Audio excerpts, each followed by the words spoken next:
In this episode, I am handed an envelope of mystery word prompts to create my art story, and these prompts, I wouldn't have picked them in a million years. But this time, I didn't do it alone.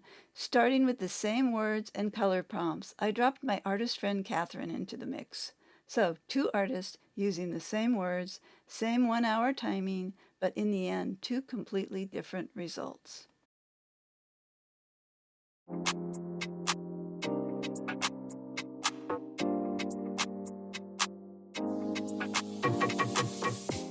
Part 1. Finding my art story.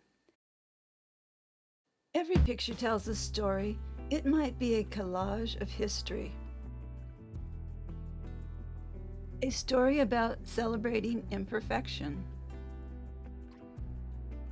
Or an ancient story about a journey painted in a teapot. So, what direction will my art story take today? Opening the mystery envelope to find out.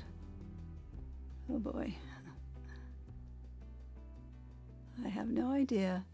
Oh, this is going to be a challenging one. So, I give myself 5 minutes to come up with a story. And I use that term loosely. Really, I'm just fishing for visuals to get started. But if you want to try this technique, use whatever works for you. Dictation, meditation, etc. Okay, I've got some visuals here, and I'll share them as I begin to create. So, time to gather my materials and mix my color palette.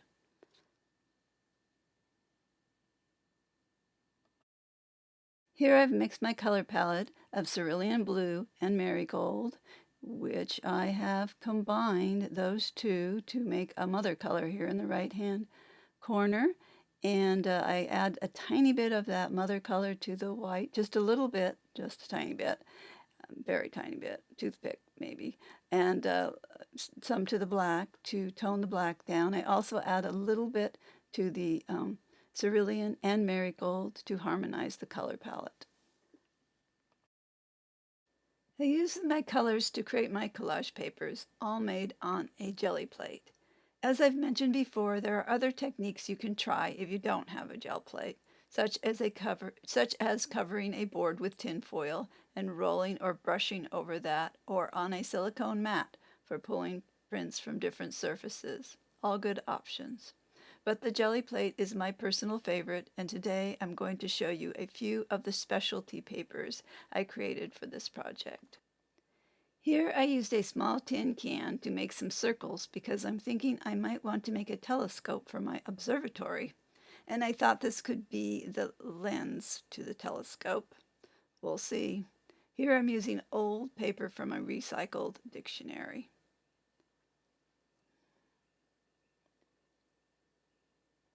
Here I'm using a piece of torn up kitchen sponge to create some texture on a piece of simple tissue wrapping paper. The 3 papers I've used in this project are the printer paper from my recycled printer bin and the old dictionary paper. So here's the final collection of collage papers I've created using the cerulean blue and marigold color palette, plus black and white. I really love using collage papers in my artwork because you can cover a lot of territory in a short amount of time. And the textures you can get from making collage papers would take hours to recreate with a paintbrush, so you cover more ground at a quicker pace. The only downside is I always end up making way more than I need for one project, as you can see, but that's okay, because I'll use the extra papers in future projects. I should mention that I use the Liquitex Basics soft body paints to create my collage papers because of the consistency. But if you don't have the soft body paint, you can thin your thicker paints down with either water or a medium, an acrylic medium. Here I start out with a piece of heavyweight mixed media paper, which I've taped on the back and gessoed on the front. I then tape this paper down to a hardboard surface, so I have a stable surface to work on. Well, I'm starting my time here at 55 minutes. So here goes. I'm going to start with my collage papers. All right, time to start cutting and gluing. For the adhesive, I use Liquitex Gel Medium.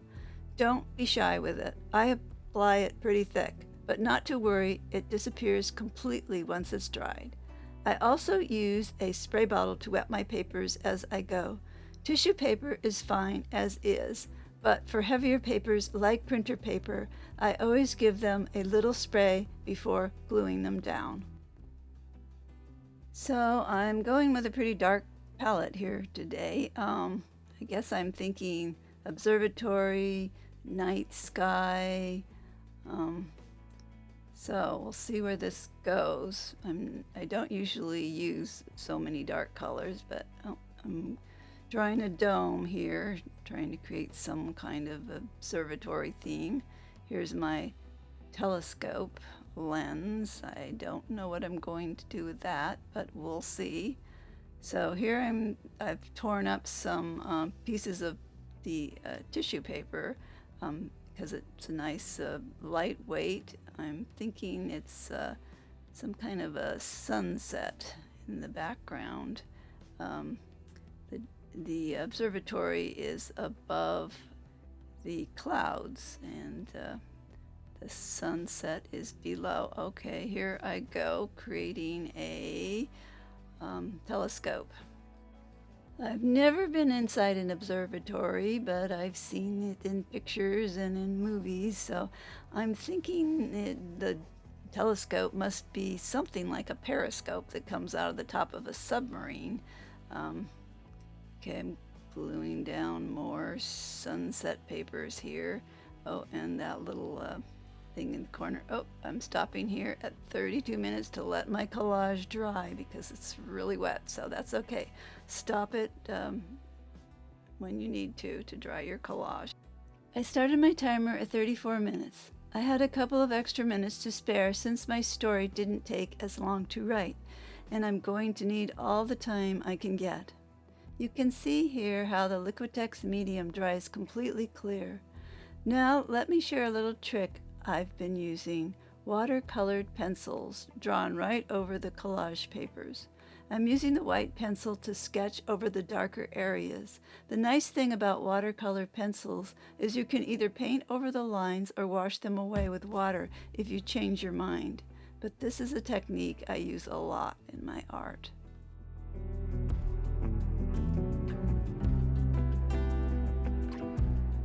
So my avatar for my art story is Alara. Since the setting is an observatory, she's likely an astronomer, so the name is a good fit. The object in the story is a lantern. I'm not sure how I'm going to fit that one in, but we'll see. Okay, there's some stars in the telescope, and I'm trying to figure out the supports for my observatory. I'm building an observatory here. I really don't know how they're built, so just using my imagination. Okay, I'm working more on the sunset part. Don't really know where I'm going with it, but yeah, this is a very strange piece of artwork here, but it's taking me out there in space.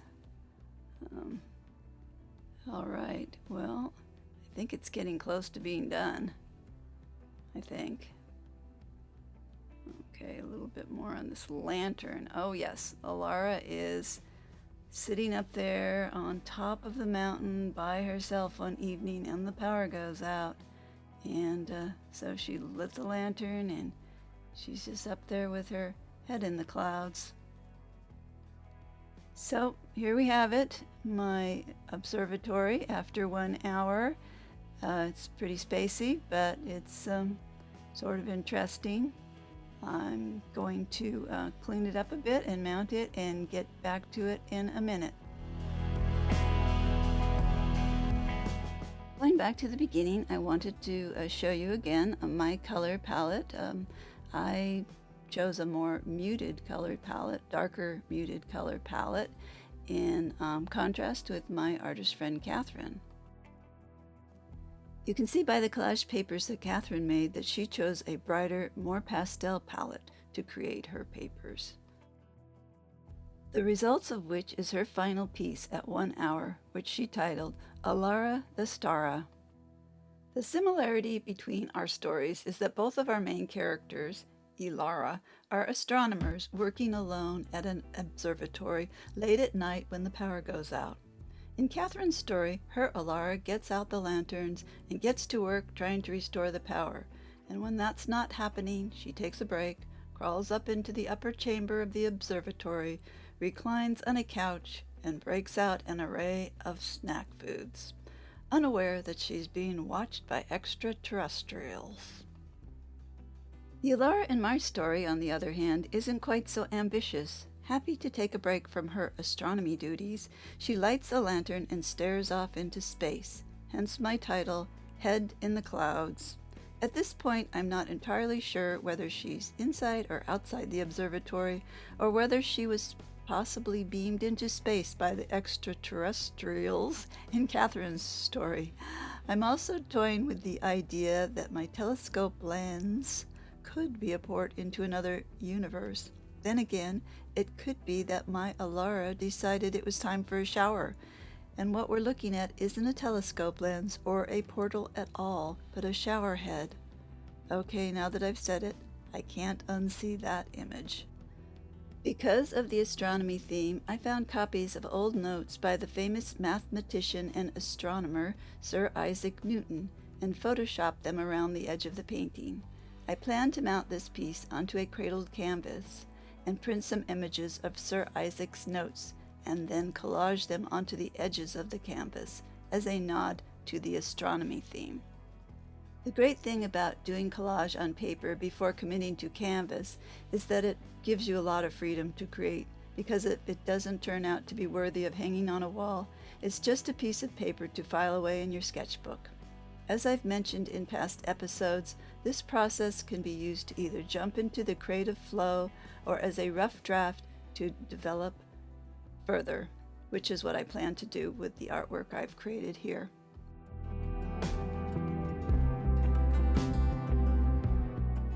So that's it for this week, and if you want to see more, stay tuned, like and subscribe, and comment if you like.